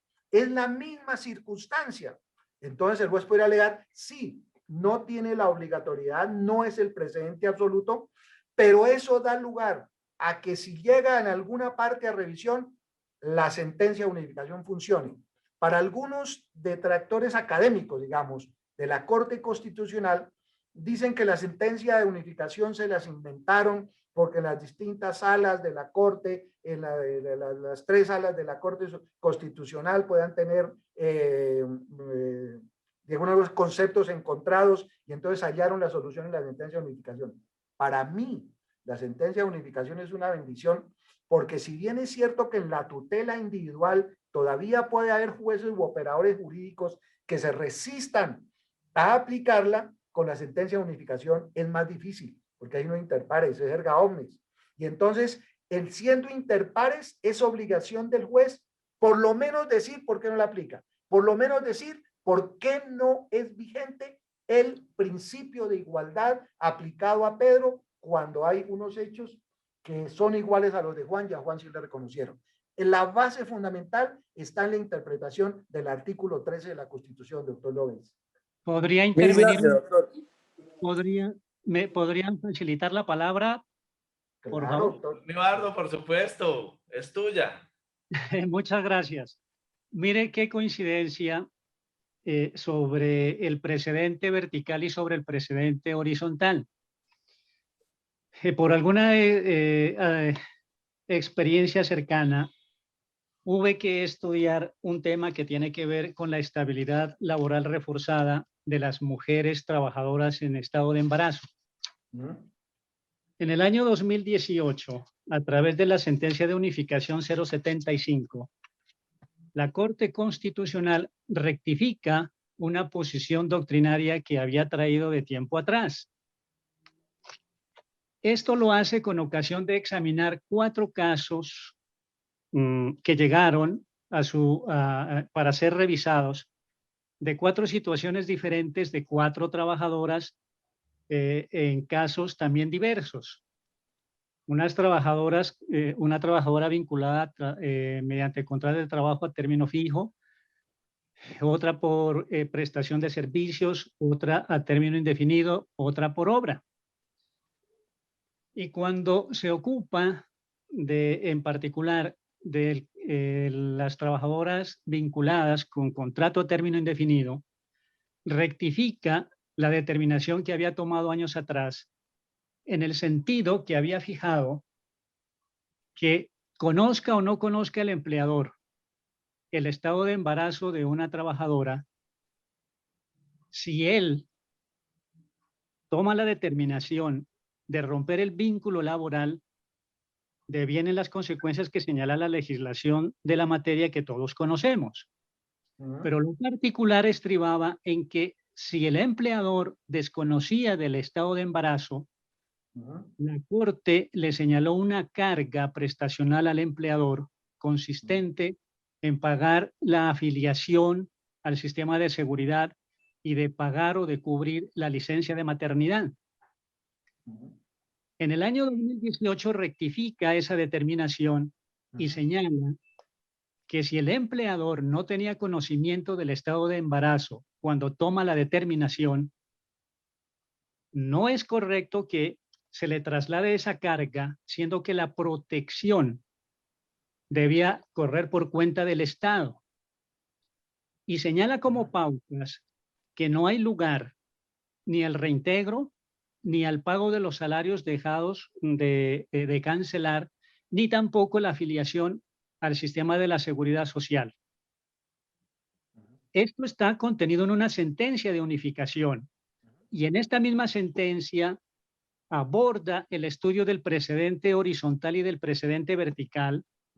Recuerda las características que tiene una sentencia de unificación, parte de las cuales las ha manifestado el doctor Juan Enrique, y obviamente desarrolla el por qué se debe atender las sentencias de unificación, porque de otra manera no solo se estaría desconociendo el ordenamiento jurídico, sino que se estaría dando una vulneración al principio de la igualdad, porque se estaría tratando de una manera a unas personas y de otra manera a otras. Se señala igualmente que si alguien se apartara debía tener una fuerza argumentativa superior a la que ha dejado plasmada la Corte como guardiana superior, como juez constitucional máximo en la tutela. ¿Cómo le parece, doctor Juan Enrique, que hoy acabo de conocer una sentencia de un juez laboral donde se aparta de esa determinación? Pues tiene que haber un muy buen laboral, hay que ver los argumentos. Imagínense. Entonces, uno queda desubicado, porque como usted bien lo ha explicado en su conferencia, ya no se trata las orientaciones jurisprudenciales de una mera fuente auxiliar de aplicación del derecho. Con el respeto, por supuesto, del operador jurídico, un juez especializado en la materia, juez laboral, como le digo, surge la incógnita y queda uno sin saber en qué terreno está pisando, si lo jurídico se convierte en algo absolutamente deleznable. Cierto. Muchas gracias. Muchas gracias, doctor Nivardo. Ciertamente. Bueno, miren qué rico. Carlos, estamos sobre las 8 de la noche. Sí, Adriana. Mira qué Aquí rico. nos puede amanecer, doctor Adriana. No todo está dicho en derecho. Pero tratamos siempre de hacer esta conferencia muy puntualmente y terminarla a las 8 de la noche, y preferimos, si es del caso, hacer una nueva para terminar de solucionar cierto tipo de temas. Entonces, pues yo quiero, doctor Juan Enrique Niño, nuevamente agradecerle de manera muy especial su presencia el día de hoy. Ha sido una charla muy interesante, muy profunda y muy importante. Quiero agradecerle a todos los compañeros y colegas que estuvieron el día de hoy con nosotros. Tuvimos momentos donde hubo cerca de 230 personas acompañándonos. Entonces podemos ver que que la gente sigue muy interesada en las capacitaciones que venimos dando. Los esperamos el próximo miércoles a esta misma hora con el doctor Nivardo. Juan Carlos, te doy la palabra. Muchísimas gracias a todos. Miren qué rico. El tiempo no nos alcanza y nadie tiene la verdad revelada. Qué importante este espacio que nos ofrece UNOVOP para que entre todos nos repensemos, para que releamos las normas y con una mente nueva, con mente abierta, como nos lo propone el doctor Juan Enrique Niño, tengamos muy claro que las únicas fuentes del derecho no son la ley y la Constitución, sino que la jurisprudencia, la doctrina, todo alimenta nuestro quehacer. Y nosotros, notarios, como operadores jurídicos, con la obligación, facultad que nos impone el artículo 6 del Estatuto Notarial de ejercer adecuado control de legalidad, tenemos la obligación de estar preparándonos constantemente. A todos un abrazo, muchísimas gracias de nuevo por estar con nosotros.